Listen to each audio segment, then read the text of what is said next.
Hello guys, welcome to the एलियस। मेरा नाम रोहित है और ये जो वीडियो है इसमें हम नया चैप्टर शुरू कर रहे हैं जिसका नाम है सम एप्लीकेशंस ऑफ ट्रिग्नोमेट्री। तो वैसे तो मतलब एनसीईआरटी में तो इस चैप्टर का नाम यही है, सम एप्लीकेशन ऑफ ट्रिग्नोमेट्री, पर हम आम बोलचाल में इस चैप्टर को हाइट्स एंड डिस्टेंसेस भी बोलते हैं। हाइट्स एंड डिस्टेंसेस इस नाम से भी बोलते हैं।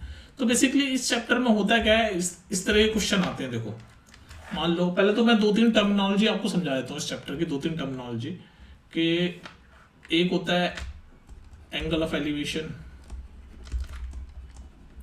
देखो, क्वेश्चन अगर आपको प्रैक्टिस करनी है तो मैं पहले प्लेलिस्ट में जाके करा चुका हूँ, जाके देख सकते हो, है ना। ये तो हम आपको कॉन्सेप्ट बता रहे हैं, ठीक है जी। और ये हो गया आपका एंगल ऑफ एलिवेशन और एंगल ऑफ डिप्रेशन। ये दो टर्मिनोलॉजीज हैं, ये पहले समझ लो फिर मैं आता हूँ। देखो, इसमें क्या होता है, अगर मान लो ये कोई बिल्डिंग है, ठीक है, ये कोई बिल्डिंग है, टावर है, कुछ भी है ऐसे, है ना, ये टावर है और इस टावर के जो टॉप है और यहाँ पर कोई इंसान, ये ऐसे फ्लोर है, रोड है और यहाँ पर कोई ऐसे इंसान खड़ा हुआ है, ठीक है जी। अब ये इस बिल्डिंग के, ये इसकी आई है, तो इस बिल्डिंग के टॉप पे ये देख रहा है ऐसे, टॉप पे ऐसे देख रहा होगा। तो यहाँ से ऐसे ये जो ट्राइंगल सा बनता है ना, थोड़ा सा मैं टेढ़ा मेढ़ा बना रहा हूँ, आप समझ जाओ, ऐसे ऐसे ऐसे ये मतलब इसकी आई, ये जो हाइट है ना, इस इंसान की हाइट अगर अनलेस मेंशन नहीं है वो हम कंसिडर नहीं करते। कहने का मतलब ये, जैसे नीचे से जब ऊपर देखते हैं ना वैसे ऊपर, तो ये जो एंगल बनता है, ये जो एंगल बनता है इसी को बोलते हैं एंगल ऑफ एलिवेशन। ये नीचे से ऊपर देख रहे हैं ना, ऐसे ऐसे इस डायरेक्शन में देख रहा है, ये आपका, इसको बोलते हैं एंगल ऑफ एलिवेशन। नीचे से ऊपर देखते हैं तो एंगल ऑफ एलिवेशन बनता है। तो अब आपने गैस कर लिया होगा कि ऊपर से जब नीचे देख रहे होते हैं तो एंगल ऑफ डिप्रेशन बनता है। जैसे फॉर एग्जाम्पल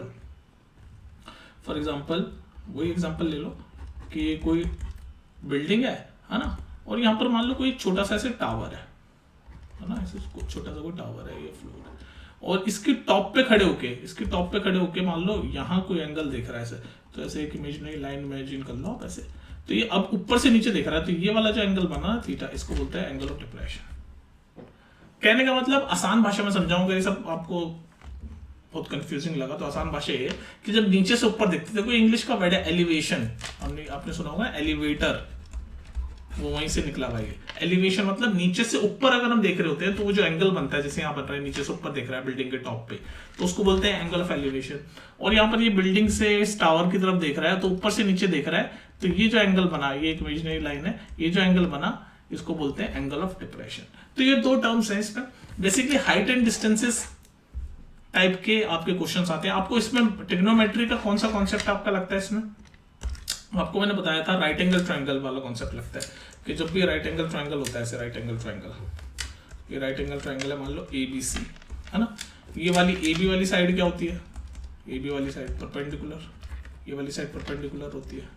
ये BC वाली साइड बेस, और ये AC वाली साइड, ये तो बेस है, और ये AC वाली जो कि सबसे बड़ी साइड भी होती है, इसको बोलते हैं हम हाइपोटेनस। तो आपने अगर ट्रिग्नोमेट्री चैप्टर पढ़ा है, नहीं पढ़ा तो प्लेलिस्ट में देख लेना। उसमें ये राइट एंगल ट्रायंगल में जो ट्रिग्नोमेट्री का कॉन्सेप्ट था वो ये था कि जो साइन थीटा होता है वो होता है परपेंडिकुलर अपॉन हाइपोटेनस। ये आपको याद होना चाहिए।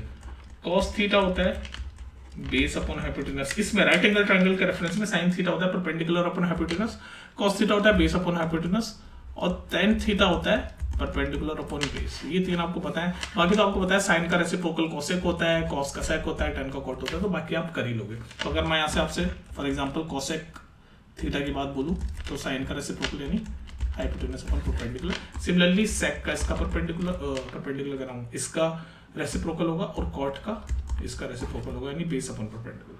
ठीक है, मोटा मोटी मैं बताना चाह रहा हूँ कि ये जो चैप्टर है हाइट एंड डिस्टेंसेस, इसमें आपके ये वाले कॉन्सेप्ट लगते हैं, ये वाले कॉन्सेप्ट कि साइन की value, sine theta perpendicular upon hypotenuse होता है, कॉस बेस अपॉन हाइपोटेनस होता है, tan theta perpendicular upon base होता है। क्योंकि ये जो चैप्टर है इसमें ऐसे ही कॉन्सेप्ट, जैसे मैंने यहाँ बता रहा था, तो इस तरीके के राइट एंगल ट्रायंगल बनेंगे।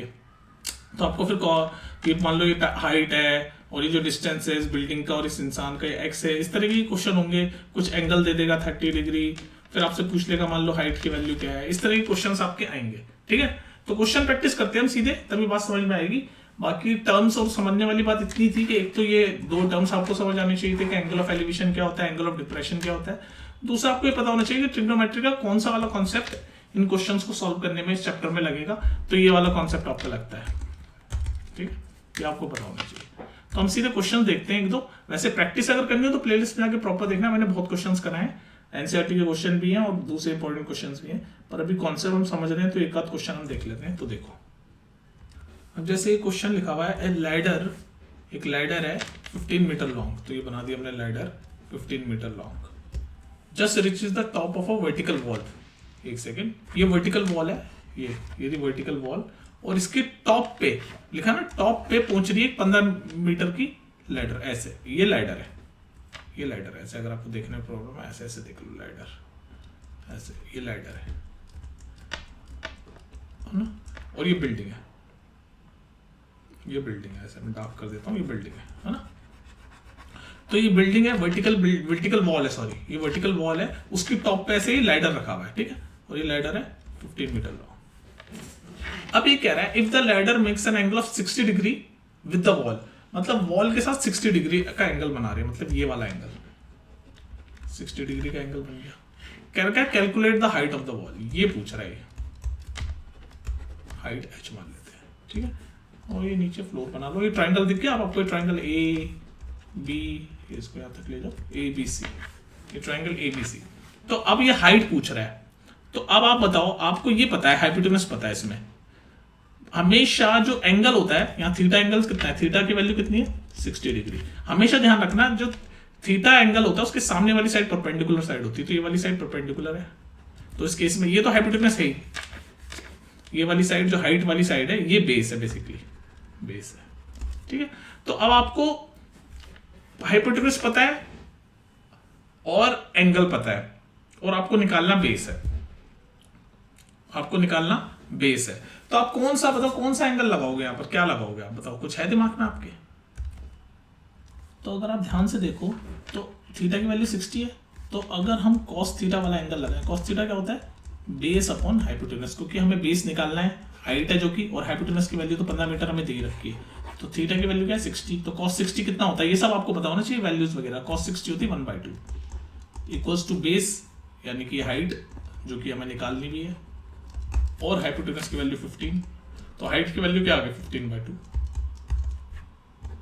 और ये तो पूछा इसने कैलकुलेट द, कहाँ गया ये हाइट ऑफ द बॉल, तो 15/2 इसको मीटर में लिखना हो तो 7.5 मीटर हो गया।